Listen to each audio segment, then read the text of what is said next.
Terrific. Well, I would like to thank everyone for being here. It's great to have a large portion of the Rotary Club in attendance. And I did not know, none of us knew a week ago when we were talking about today's presentation, how significant it would be. And so spent quite a bit of time over the weekend refining the presentation and trying to take out, not that there was any, but to try to take out anything that's deeply political and focus on the tradition. And in explaining the tradition of presidential inaugurations, inevitably, there's going to be some political discussion, but I've tried to minimize it. And as Stacy said at the beginning, if folks would like to have political discussions, always glad to do that offline.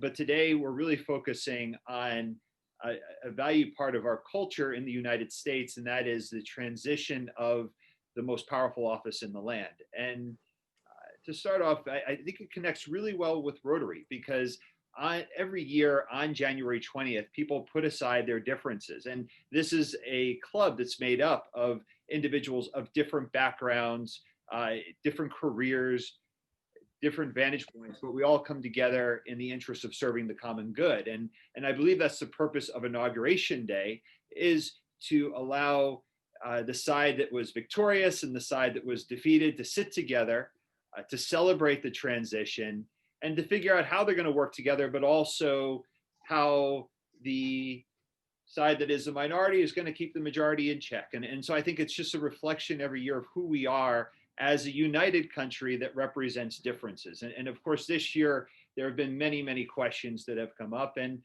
we'll address that historically as we look at the presentation today. So I'm going to share screen.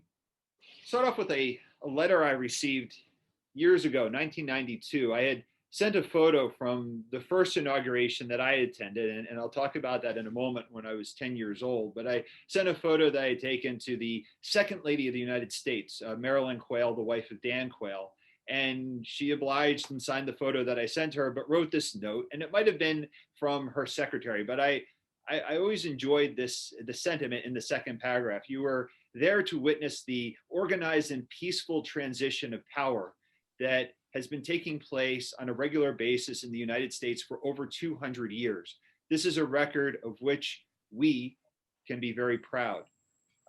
Those of you who've seen the musical Hamilton, you know that there's a song that is performed by the character of King George III that discusses the fact that a leader of a country would step down from power, and how unique that was in 1797 when George Washington gave up the presidency to his vice president, John Adams. And of course, there have been more contentious transitions since that date, but this was a bit of an anomaly 200 years ago, 230 years ago, for a transition, for someone to step away from power, go home and present that power to someone else, particularly when it was a member of the opposite party.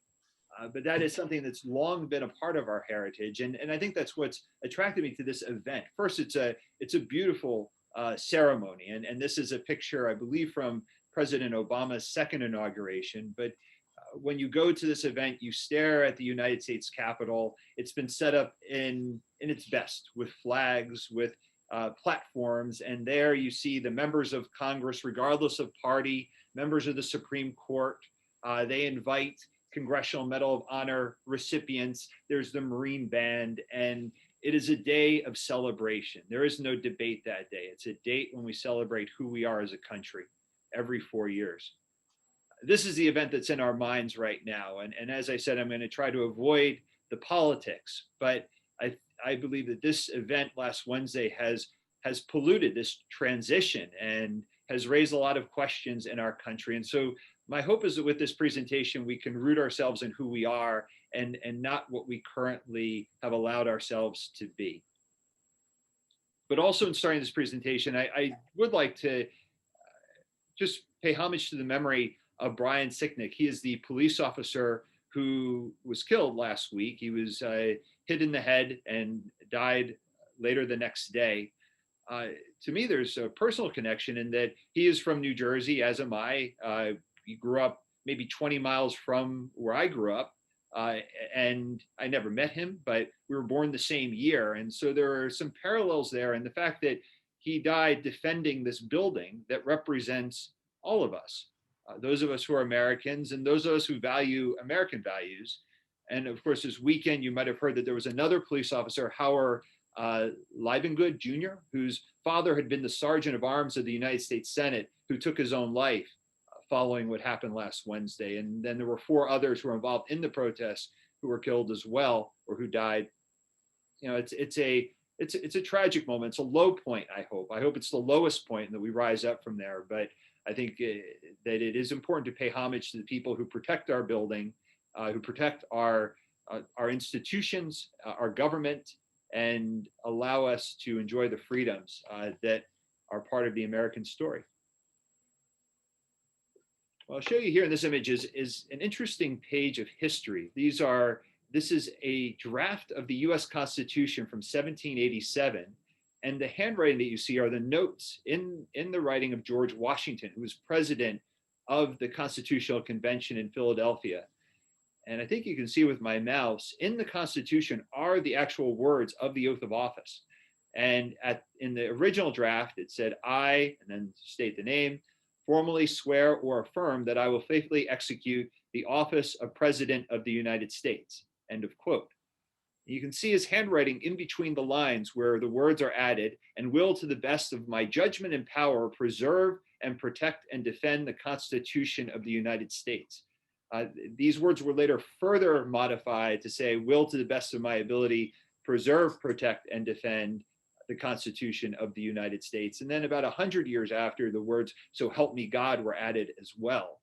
And that has become the oath. So unlike other oaths that members of government take, this is the only oath that is verbatim in the United States Constitution in Article 2, Section 1, Clause 8, if you're interested in looking it up. And it has not been modified other than the additions of "so help me God." And then the date was also modified, which we'll talk about a bit later. This is an image of the first inauguration. This is at Federal Hall in New York City, Manhattan. In the background, you can see Trinity Church, which still stands to this day. The building where you see the 3-story building with people looking out the window, that is now the New York Stock Exchange.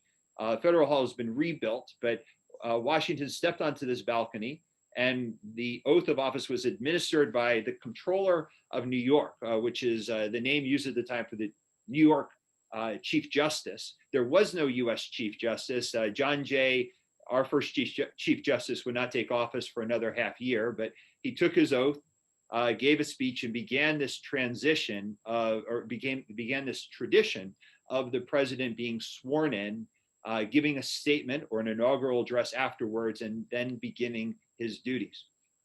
So fast forward 200 years.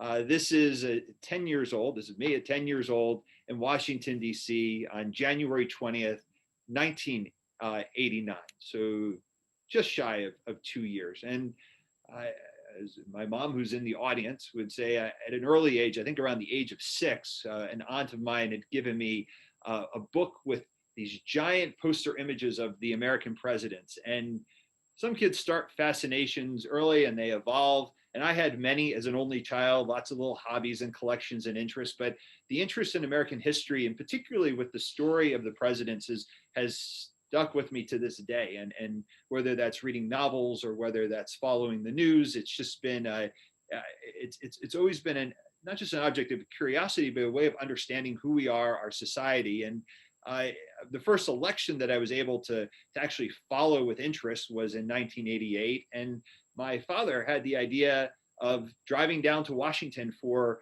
George H.W. Bush's inauguration. And we stayed with my uncle who lived in Delaware and drove in early in the morning. And I remember we did not have tickets. We just showed up to see what would take place. And the closest we could get without passing through security was on the opposite end of the Capitol reflection pool.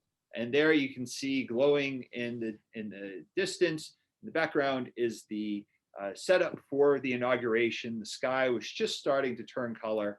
And fortunately, I took a few photos. First of all, I'll show you a picture of what it looks like from above. Here's the Capitol with the dome, the House of Representatives, the Senate. The red star is where the president takes the oath of office. We were way over here. We could not make out the people who were on the platform, but we could hear everything that was said, and you could still follow, you could feel the energy of the crowd that had gathered. Again, this is early hours. You can see the fence and other people who were also early birds trying to get a spot. I was fascinated by the people behind me. I remember who had donuts that they kindly offered, but you can almost see this time capsule photo with a boombox and the old film cameras that some of your children and grandchildren have probably never been exposed to, and some coffee. And we just gathered and got to know the people around us, which I think is part of the fun of going to these events, because if you want to get a good spot, you have to get there early, and you're around other people who are probably there for the same reasons. They're patriotic, they're curious, they want to witness history. And so I just remember the hours clicking by rather quickly, and then came the oath of office, and for the vice president and then the president. And I was 10, and I just remember being bored out of my mind when we got to the inaugural address. It was something like 2,200 words, and I just couldn't wait to move away. We've been standing there for 6 hours, but it certainly was a powerful moment. We then walked across Constitution Avenue and watched the beginning of the parade and the military go by. And then you saw the press, and then there was a limo. And I remember as a boy, my dad took these photos. I was up against the rail against the road, and I remember seeing this white bob, and it turned out that was Barbara Bush's head and her blue dress. And there you see George Bush looking right at us. In fact, I was wearing binoculars, and I recall President Bush putting his hands around his eyes, looking at me as he walked by, just trying to connect with the crowd that had gathered to cheer him on as he walked towards his home for the next 4 years. And I did, again, that aerial photo of the Capitol, and to show you how the inauguration has changed over the years. It used to be, originally it was in New York for Washington's first inauguration, and then Philly as the capital of the United States changed. And then when the Capitol moved to Washington, D.C. in 1800, they began using the Capitol. Many of the early inaugurations were in the Capitol itself. I believe Jefferson was inaugurated in the Senate. Most went to the House of the People, which is the House of Representatives. Monroe had his inauguration over in a building that used to be where the Supreme Court currently is. But it was Andrew Jackson who had his first inauguration outside, where the public could come and see. And this is a picture of him being sworn in by Chief Justice John Marshall in 1829. And from that point on, the East Portico, this area right here, was where the president was inaugurated. And the crowds would assemble in this giant square. These buildings, the Library of Congress, the Supreme Court, the office buildings for the Senate and the House would later be constructed. And this was the traditional location. Later, under Ronald Reagan in 1981, it moved to the West Portico, which allowed for more public access. From the West Portico, you can see straight across Washington to the Washington Monument, to the Lincoln Memorial. And so it allowed a broader vantage point. It also was easier to construct with the platform that would be in this location. But a couple of images. There is Jackson's swearing in ceremony with John Marshall. This is the first photograph. Again, this is the east side of the Capitol building. This is from 1857 when James Buchanan was inaugurated. 8 years later, when Lincoln was being sworn in and giving his inaugural address for the second time in 1865, this clear photo was taken. And here in the center is Abe Lincoln. There's his lectern, and he is reading to the crowd. Only those who are next to him could actually hear the words, because this was prior to the microphone. But what we do know is that on this date, which was March 4th, 1865, it was about 6 weeks prior to his assassination, John Wilkes Booth was in attendance. We know Wilson's inauguration in 1913. And this is a more recent photo from Kennedy's inauguration in 1961. This is when he gave the famous Ask Not speech. And we'll talk later about the importance of the inaugural address and how this sets the tone for the president's term. As I mentioned earlier, Ronald Reagan moved the ceremony from the east end of the Capitol to the west end of the Capitol in 1981. again, to allow a broader vantage point. And it is a beautiful view. And I'll show you some more photos later on. This is a photo from his first inauguration when it was moved to this side. And this is where it has remained ever since, with the exception of 1 year when there was inclement weather. So, as I mentioned, the first I attended was in 1989. My father and I had considered the idea of going to President Clinton's inauguration in 1993. Of course, a major difference would be that George H.W. Bush's inauguration was a transition of power, but not a transition of party. Whereas, of course, with Bill Clinton, it would be a transition from a Republican president, from 12 years of Republican leadership, to a Democrat. And I was a freshman in high school that year. I happened to have a study hall, but I remember that day I was helping out in the main office of the high school, and a fax came through. And I remember a conversation with our principal and a couple of, I guess, the secretaries, and he said, "Oh, I don't know how we're going to do this. We have to have this contest to see who's going to get tickets from the congressman for the inauguration." They'd given 2 tickets to the school.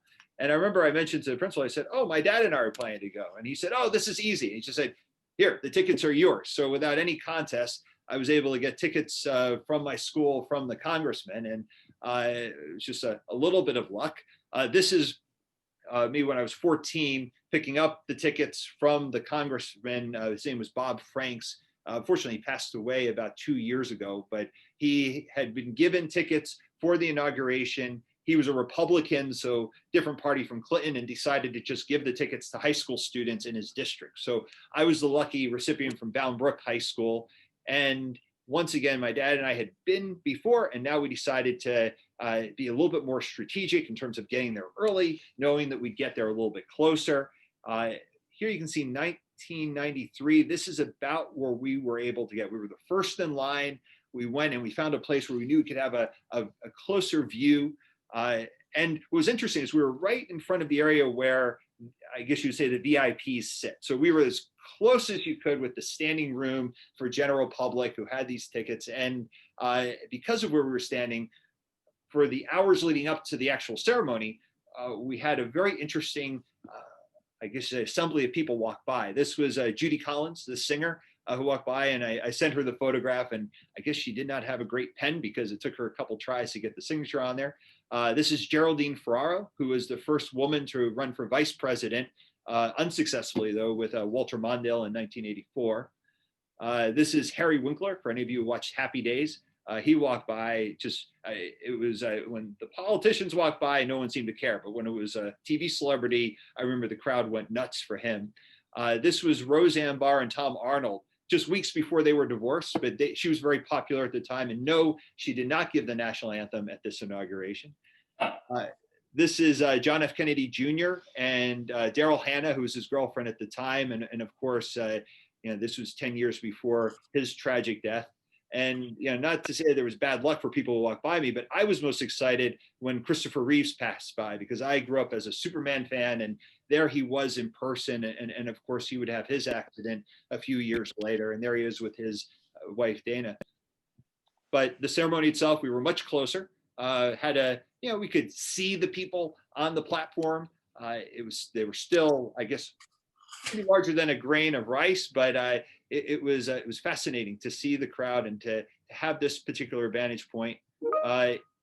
We later watched the parade. Unfortunately, unlike President Bush and Vice President Quayle, when they drove by in the limo, they were inside.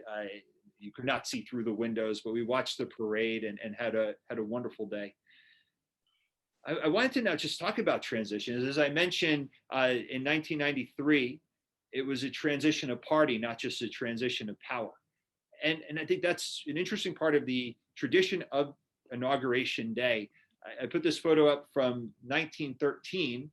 This is William Howard Taft, who is to the right, and Woodrow Wilson, who is stepping down as governor of New Jersey to become the 28th president of the United States. And I don't know who looks happier in this photo. You have Wilson, who has a smile and his top hat, but Taft never really wanted to be president. He was interested in the judicial branch, but his wife kind of pushed him into the White House, and he had been on the cabinet of Theodore Roosevelt and received his first term, but then in running for a second term, both Roosevelt and Wilson ran against him, and he did not do so well. So he transitioned power to Wilson.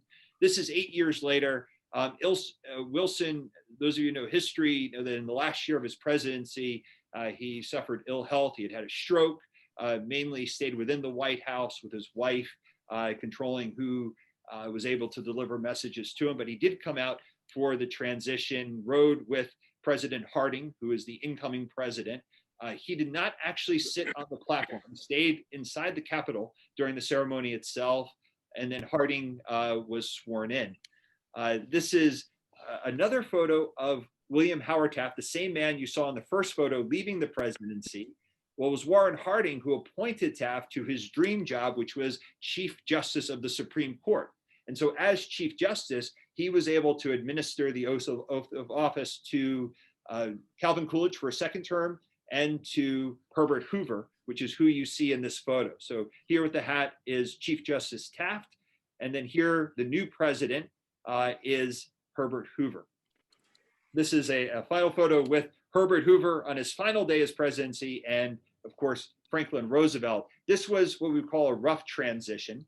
At the time, the length of time between the election, which was always the second Tuesday in November, and the inauguration, which up until 1937 was on March 4th, was almost 5 months. And so, or I'm sorry, it was almost 4 months.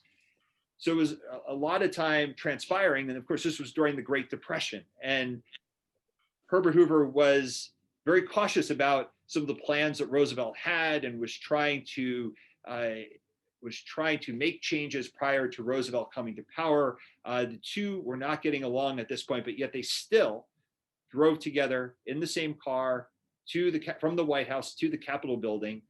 And that is, of course, where Roosevelt was sworn in, and they gave the famous "We have nothing to fear but fear itself" speech. And then Hoover went on to a long retirement up in New York. In more recent years, you could not have more different couples here. You have from Plains, Georgia, Jimmy and Rosalind Carter, and of course from California, from Hollywood, and prior governor of California, you have Ronald and Nancy Reagan on January 20th, 1981. You have again a change in party as George H.W. Bush welcomes Bill Clinton to the White House in January of 1993. And there you can see the new president, or the president-elect, giving Millie, the president's dog, a pat on the head.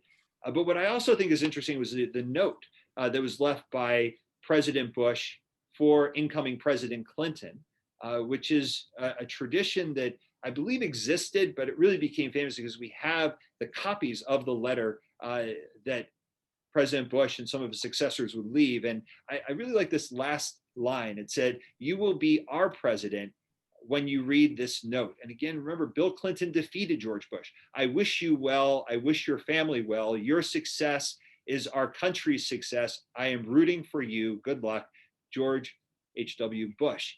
That's significant because, again, here is a letter from the man defeated to the incoming president, wishing him success, wishing him luck. And this is representative of this day and this event. These are subsequent letters. Here's a letter from Bill Clinton to George Bush's son, George W. Bush, and starts off, "Today you embark on the greatest venture with the greatest honor that can come to an American citizen." And he goes on. And then George W. Bush writes a letter to the new president, Barack Obama. And he writes here, "There will be trying moments. The critics will rage. Your friends will disappoint you, but you will have the Almighty God to comfort you." And these letters are powerful. They're written to the successor. And in all three of these examples, a transition of not just power, but a transition of party. And so it's part of that proud, peaceful transition that's part of our heritage. Even in 2017, although I do not have a copy of a letter from outgoing President Obama to Trump, 2 days after the election, Trump was invited to the White House. He sat in the Oval Office. He was greeted on the day of his inauguration by the outgoing president. Gifts were exchanged, and President Obama attended the inauguration. And it gave hope that maybe a bridge could be built between the two parties. But I want to focus now on 2001. Those who remember the election of 2000 know it was extremely contentious. It took 5 weeks to decide on a winner, which was decided in the Supreme Court. And George W. Bush was declared the winner, and Vice President Al Gore admitted defeat. But of course, on this day, you have a transition of power and party. And this would be my third inauguration. I was living in Hungary at the time and flew home specifically for this inauguration, and met up with my college roommate who had heard me talk enough about these inaugurations that he decided to give it a try. And we were less than a year out of college.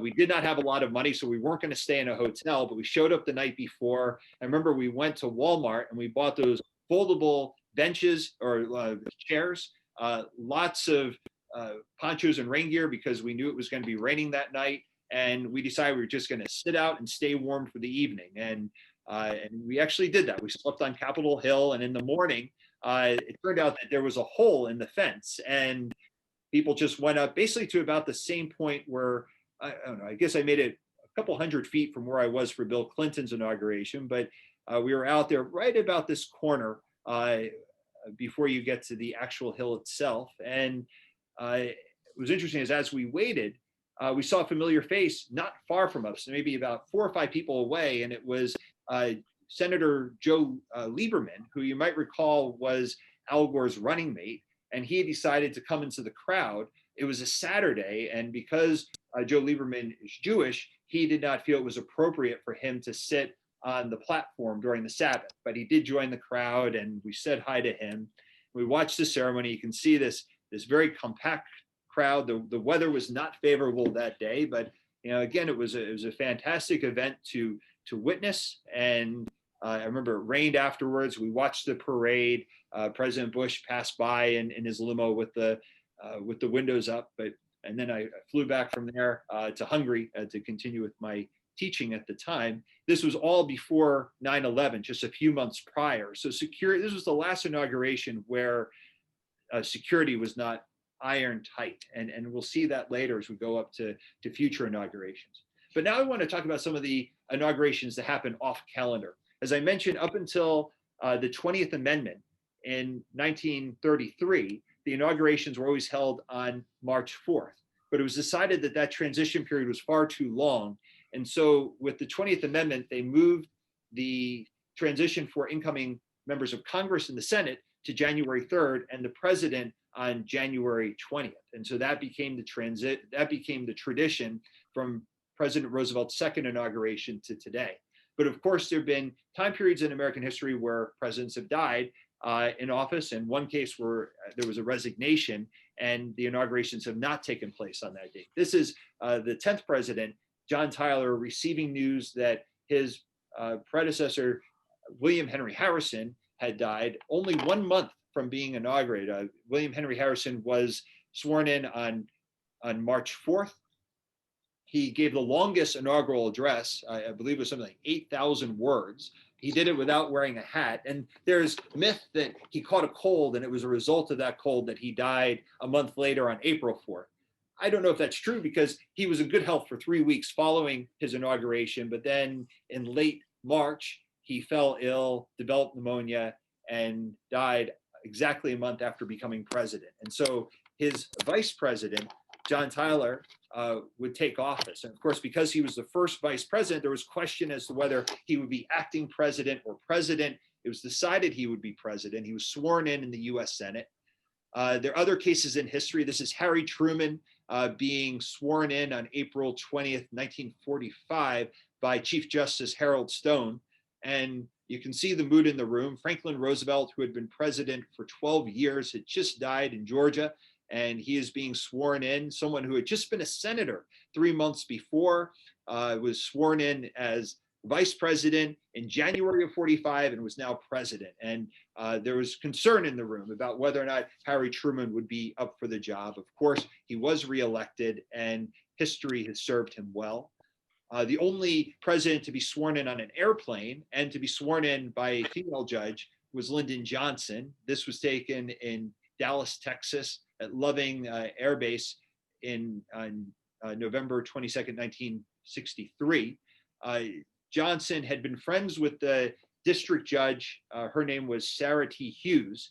She had been a supporter of Johnson when he was a senator. When he was vice president, he had lobbied for her to be the first female appointed judge. It's a long, interesting story. But after the assassination, he waited in the airplane. He wanted a friend to swear him in. So he asked for Judge Hughes to come to the airplane. When she heard the news, she said, well, I guess I need to write an oath. And she wanted to write her own oath until someone said, oh, no, you just need to look at the Constitution and we'll tell you what to do. She arrived, and about the same time as Jacqueline Kennedy, who stood next to Johnson as he was sworn in as president, which again, this transition of power, Jacqueline Kennedy, who had just become a widow, standing next to her now deceased husband's successor, and Lady Bird Johnson and others who are in the airplane about to take off for Washington. Which brings me to the next inauguration, which was probably one of the most exciting that I've attended, and that was President Obama's in 2009. Of course, this was the first transition after 9/11. Those of us will recall that 15 years ago, President Obama was generating a lot of excitement. I actually worked at the Democratic Convention where he gave his famous keynote address in 2004. This was a photo that I took that was taken back in 2005. I took a group of students to DC, and one of my students was from Illinois, so we were able to work out meeting with President Obama. Senator Obama and Senator Durbin, who were the Illinois senators, for breakfast on a Tuesday morning while we were in DC. And then we had this photo taken, and he could not have been a more kind, generous, intelligent person talking to our group. And I remember saying to these students afterwards, I bet you will see Senator Obama on the ticket as a vice president in the next couple of years. No one could imagine that he would be elected president in 2008. And that was probably the first inauguration in my memory that everyone wanted to go to. I wrote a letter. I was living in France at the time, but I wrote a letter to the congressman from the district where my parents lived, and they put my name in a lottery for tickets, and somehow I was selected to receive 2 of them. And this is a picture of the purple ticket that my stepfather went and picked up. And I called a good friend of mine in Washington, D.C., who I'd worked with in D.C. years prior, Misty, who incidentally is the reason why I live in Charlotte, North Carolina. She helped me find out about the job that I currently have at Charlotte Country Day. But called her up, said, would you like to go to the inauguration? She said, yes. She worked out all of our housing and transportation. And so we went. But that purple ticket placed us in a rather odd spot, because we arrived at 6 in the morning, and the line for purple ticket holders extended into what's called the 3rd Street Tunnel, which you see right here. And so we showed up at 6 and we entered the tunnel and found our place in the back of the line. So this is where we were standing. This is looking towards the front of the line, which exited the tunnel, then wrapped around towards the Capitol. So you can imagine there were probably several hundred, maybe 1,000 people ahead of us. So we were there at 6. I predicted probably around 8, we would begin to move through security. This is the look behind us, and I actually walked to the back of the crowd, which almost exited the back of the tunnel. So it was a lot of people in there. And the clock continued to tick, and it was 9:30, and then it was 10 o'clock, and the line had not moved. And I was getting concerned because the Constitution says swearing in has to be at noon. And I also knew that with 1,000 people ahead of us, there was no way that crowd was going to get through security by noon. So I just went out and scouted the front of the crowd, and I noticed that there was this mob of people in front of the gates to get in. There was no order, no structure. It was a complete mess. So I went back, asked my friend Missy to leave the line. She didn't want to do it because we'd been there for 5 hours, but we decided to do it, and we entered into this mob scene, and it was bone crushing. I literally kept my hands around Misty to keep her from being crushed as I was being crushed to get through the security gate. And you can see this lady in front has her purple ticket, and we waited in this mess of a crowd for about 45 minutes. And then we were able to get through security. I remember it was a little bit past 11:30. They had already started the ceremony itself. I knew that at noon, the president would be sworn in. This is actually a Wikipedia site you can look up. It's called the Purple Tunnel of Doom, because most of the people who were in that tunnel never got out of the tunnel before the ceremony took place. It was just a complete debacle. And we managed to get through. And once we were through security, it was easy because so few people were able to get through. You can see the mob of people back here on the other side of the gate. It was chaotic, but we managed to get up here where you see '09. You can see the crowd difference. This is the crowd difference for Obama. You can see there's space between people because no one was able to get through.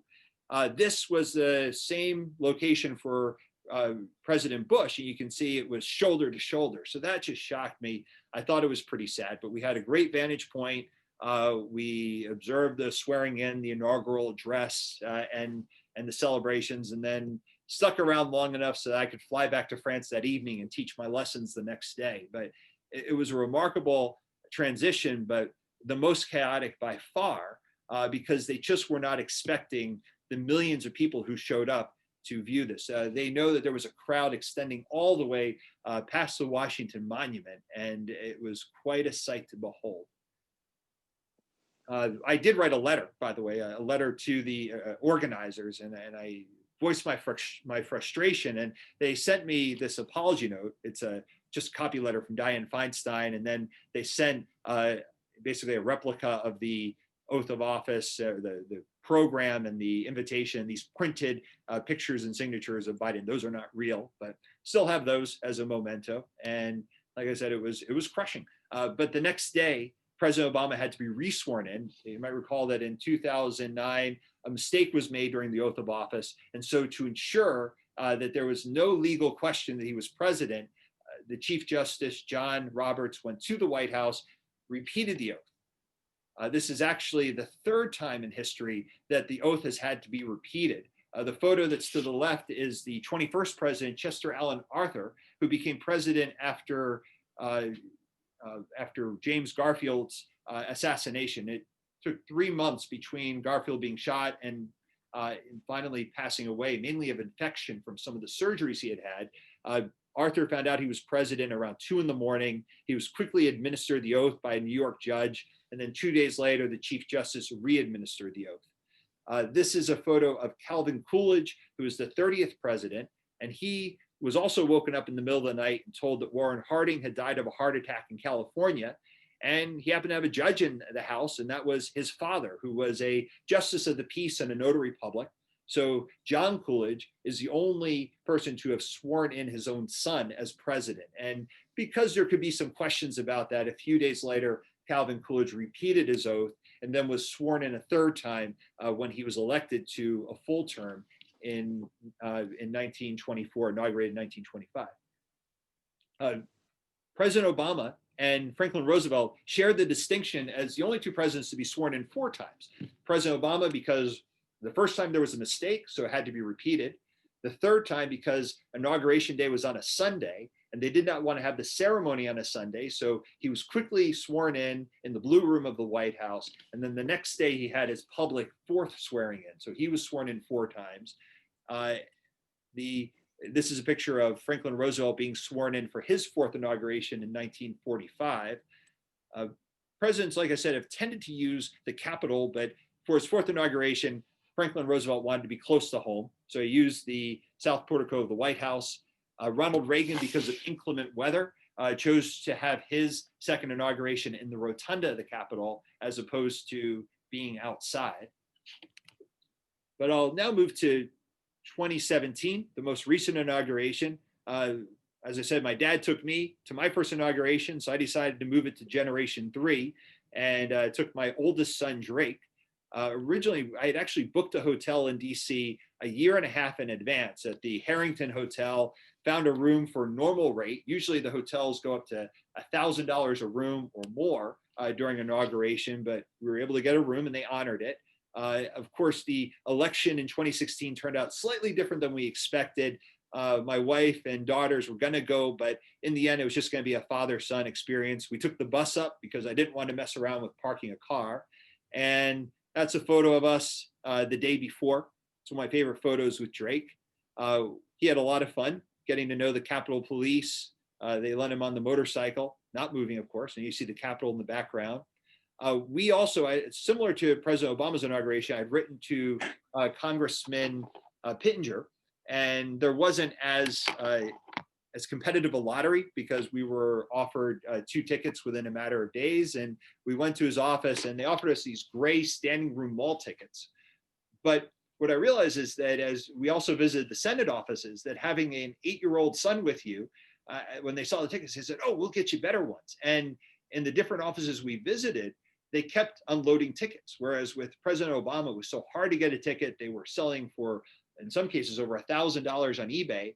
For the most recent inauguration, it seemed like they had more than enough. And in fact, there were so many that we were receiving that I was calling up former students who were now university students in Washington and offering them our extra tickets because we just had so many of them.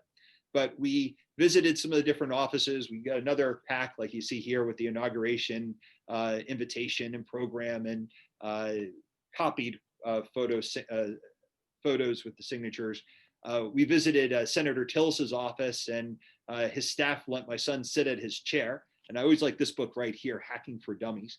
But he sat there, and Senator Tillis came in, and they had a talk. My son's name is Drake, and Senator Tillis pointed out that he had a Drake on his shelf, and took that photo. Then we went over and visited Burr. And again, I'm leaving all political opinions out of this conversation, but they could not have been more welcoming. We were walking across the street, we saw Ted Cruz, and my son went up and said hi, and they chatted for about 30 seconds. But this is what I like about this day, is you've dropped your guard. No matter what your opinion is of these people on Inauguration Day, or even the days leading up to it, we kind of put our guard down and we accept each other. And then we get back to political battles the next day and have our opinions. Some people said that there was protest before Trump's inauguration. This was probably the best I saw, which were a bunch of people saying, "Thank you, Obama," outside the White House. I did see one person try to topple the Capitol 4 years ago. That was my son. We took that photo standing on the lawn. We arrived early. As I mentioned, I invited a couple of my students. One of them showed up at 6. We got in, found a great vantage point. This is 6 in the morning, still dark, well lit up, beautiful building. Noah, who's in the red, was my student in France. He was studying at George Washington University. That's my son on my shoulders. And we had an interesting crowd around us, to say the least, but we enjoyed getting to know them just as much as the previous crowd. This is the ceremony itself, and probably the best vantage point I've had. You could actually, because of where we were, this is President Trump right here giving his inaugural address. I'll save my opinions of that inaugural address for another conversation, but we were in the moment. It was a very lively crowd. We went out and watched the parade. There's President Trump's car go by. There you see his hand. There's Vice President Pence, who you can make out through the window. The next day, Congressman Pittenger invited a small group from the district up to take a tour of the Capitol and to visit the actual dais where the oath of office takes place. And I'd never been up there before. This is a specially constructed platform that's usually started before Election Day, and then it's disassembled for the next 4 years. And one, I'd like you to take note, there's Drake, but you can see the thickness of the glass. This is the bulletproof glass that protects the president from any shenanigans in the crowd. There we are with Congressman Pittenger, who was our congressman at the time. Again, a picture of the glass and what it looks like from this vantage point. I think Reagan was wise. As you look out from here, you can see all the way to the Washington Monument. You can see the crowds below. It allows for over 100,000 people to be part of this transition. What was also neat about that day is, after 9/11, the access to the Capitol changed and really tightened up. But because we were with the congressman, we had the building to ourselves, and just being in the rotunda room or in the old Senate hall without any crowds, and to take that building in. And again, when I watched what happened last Wednesday, it was painful to see these rooms disrespected, because they're not just building. It's not just a building. It's part of who we are. The decisions made here have an impact on us today and will long into the future. And the next day, father-son participated in the Million Women March. We went out, marched with the crowds. There you see Drake there in the red, talked with people. And again, this is what democracy is about. It's about being able to peacefully make yourself heard. We saw nothing that was irregular or that brought concern. We saw lots of signs, lots of petitions. It was quite a sight to behold. And then we took the bus back to Charlotte. Oh, my son also participated. They had a neat event at the White House Visitor Center, which was this junior ranger program that he did. You can see the stamps on his book there, and they gave him 2 pins that he still has in his bedroom commemorating that experience. And these are some of the past books I have from the first inauguration of George H.W. Bush, his son's brochure, and this was a prayer guide from President Trump's inauguration. Just going into the ceremony beyond just the swearing in and the inaugural address are some of the speeches or the prayers and the entertainers. This is Robert Frost at President Kennedy's inauguration. Here you have Beyonce singing at or performing at President Obama's first inauguration. Reverend Billy Graham gave prayer at 5 different inaugurations. This is North Carolina's Maya Angelou giving a prayer or giving a poem, at President Clinton's inauguration. There is that departure of the former president. Usually they're walked from the east end of the Capitol from the west end of the Capitol to the east end, where there's a helicopter ready. And this is a scene of George W. Bush departing and newly sworn in President Obama and Vice President Biden saying farewell. There's a scene of Reagan on the helicopter waving goodbye to the crowd somewhere. My dad and I were waving back. Nixon's famous departure from the White House by helicopter. But again, it's that peaceful transition, the parades. This is the viewing platform that's set up outside the White House with bulletproof glass, and representatives of all the states and the military pass by. One of my favorite photos from 1953 is of newly sworn in President Eisenhower being lassoed by a gentleman from Montana. This was cleared by Secret Service in advance, but again, it just shows you it's a very powerful day, but it's also a day where people let their guards down. 4 years later, at his second inauguration, Eisenhower invited his grandchildren, David Eisenhower and Barbara Ann Eisenhower. President Nixon brought his daughters. Right here is let's see, this is Julie Eisenhower and Julie Nixon at the time, and Tricia Nixon. You can see David Eisenhower looking over. It would turn out 12 years later, I have to get the dates right, but Julie Nixon would marry David Eisenhower shortly before her father's inauguration as president. So that's a photo of them that's a little bit more recent. Presidential inaugural balls started with Madison in 1809. His wife Dolly was known to be the life of the party, and it's continued. Here's the inaugural ball in 2009 with the new president, Barack Obama, and his wife Michelle. And I believe that's Beyonce singing, performing. This is the emblem for this year's inauguration. It's typically the same. The only thing that changes is the incoming president's name is usually on this left banner, and the incoming vice president is on the right. They both have shorter names, so they're easier to see this year. 2001. What to expect this year? This is a photo of Vice President Biden being sworn in for a second term by Justice Sonia Sotomayor. What I want you to take note of is the Bible. This Bible, which you can also see when Senator Biden was first sworn in 1973, was actually in a hospital.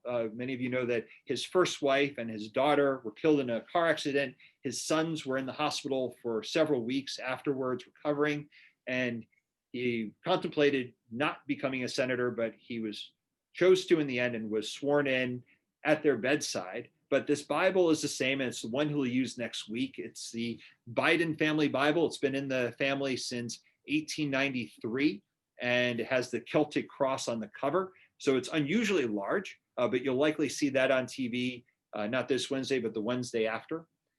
This is the last time Vice President-elect Harris was sworn in, and this is when she became a senator in January of 2017. She was sworn in by the vice president at the time, Joe Biden. So they are now, of course, going to be sworn in as president and vice president, respectively.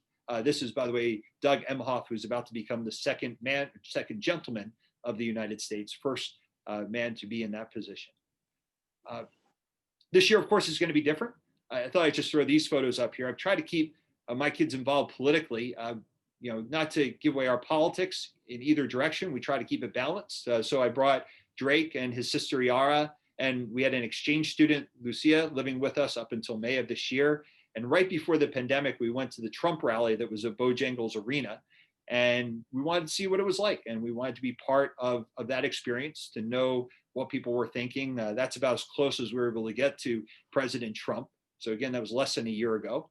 Also took them to some events. This was a year and a half ago when Senator Harris was in South Carolina. I took Yara to see her speak, and they actually had a short little chat. And this was about 4 years ago when I took Drake to see Vice President Biden speak out in East Charlotte. He was talking at one of the schools, not running for anything at that point, but Joe Biden was kind enough to take a photo and then signed a copy of my son's Diary of a Wimpy Kid book. And so he has this autograph in his book that says, "Be good, Drake, Joe Biden." So it's kind of neat that now that now Joe Biden's about to become president. But again, this is what's on our mind. And I guess as I close up, when you think of this time period that we are in every 4 years, I'd like us to leave this image behind. Regardless of our politics, I don't want us to remember the inaugural season as a time of conflict and of rage. Instead, see it as this orderly transition. And my hope is that last Wednesday is the low point that we'll experience in our history, and that we can return to this and hopefully similar crowds once we're out of this pandemic, and celebrate peaceful transitions for years to come. And the fact that democracy is not about party, it's about people. It's about people listening to one another, trying to build a better country together, and not about separation. So I think that's in the spirit of Rotary. And so I appreciate your time in listening to this presentation, and I'm glad to take questions either with what remains of the meeting or afterwards. Thank you. David, you're going this year? It's a tough one, Otis. I've had discussions with my wife. I think we've come to the conclusion against, but it's painful because it's something, going to the first inauguration and seeing transition is just something I've done since I was 10 years old. And so to not be there this year will be hard. So at this point, it's a no, but it's set. Do you have tickets if you wanted to go? There are no tickets this year. We did book a hotel a year and a half ago with points, which are refundable.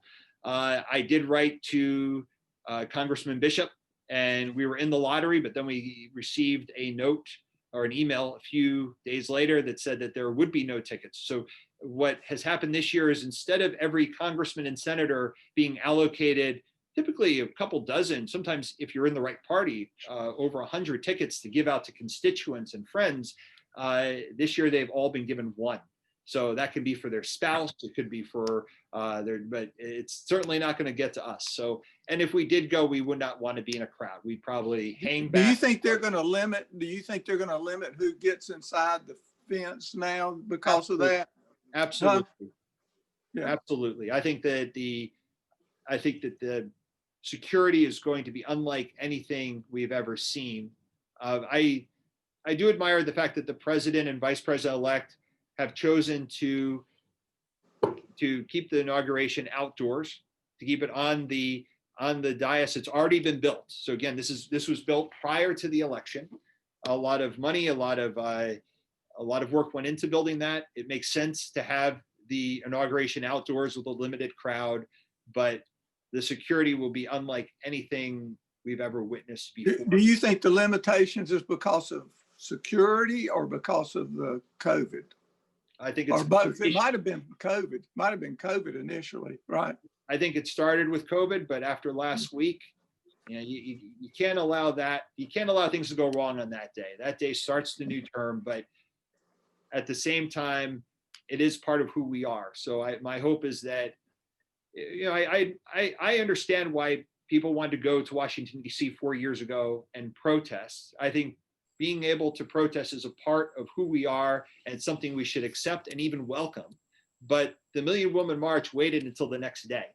And I thought that was appropriate. And they made themselves seen, they made themselves heard, and that I felt was positive. And I think the people who disagree with Biden have the right to do the same. But my hope would be that they do it in a civil way, and then that's not what we saw last week. Just saw there's going to be 10,000 National Guard there. That's what they're planning. Yes, Wendell. Will the glass be any higher, or will there be a roof over it to keep snipers from doing anything? I'd imagine. We were up at the White House about a year ago, and around the White House there's I think it's an 8-foot fence. There's always been an 8-foot fence, but you've had a few people who figured out that an 8-foot fence is easy to scale. So now I believe they've rebuilt it so there's a 16-foot fence with super sharp spears at the top, and it's kind of sad because that vantage point of the White House has changed. I think you're going to see a similar thing at the Capitol. My hope is that the temporary fence that now surrounds the building after last week isn't permanent, because that access to that building is part of the freedom we enjoy. Whether or not that's going to have an impact on the dais and whether they extend the bulletproof glass, I'd imagine they're going to take every precaution they can. But probably many of you remember going to DC prior to 2000 when you didn't need a ticket to go inside the Capitol. You just go through security and you can wander the building. You could even hop on the subway, on the little metro cars that go between the Senate office buildings and the US Capitol, and ride with your senators and talk freely with people. And now that's becoming more and more restricted. You have to be part of a tour. You have to sign up ahead of time. And that to me is sad, because I miss those days when you had that access. I'm going to jump in real quick. And just because I know what time it's 1:36. This has been amazing. I, for one, have enjoyed it. And especially just going back to so much of the history. Some of it I had no idea. So thank you so much.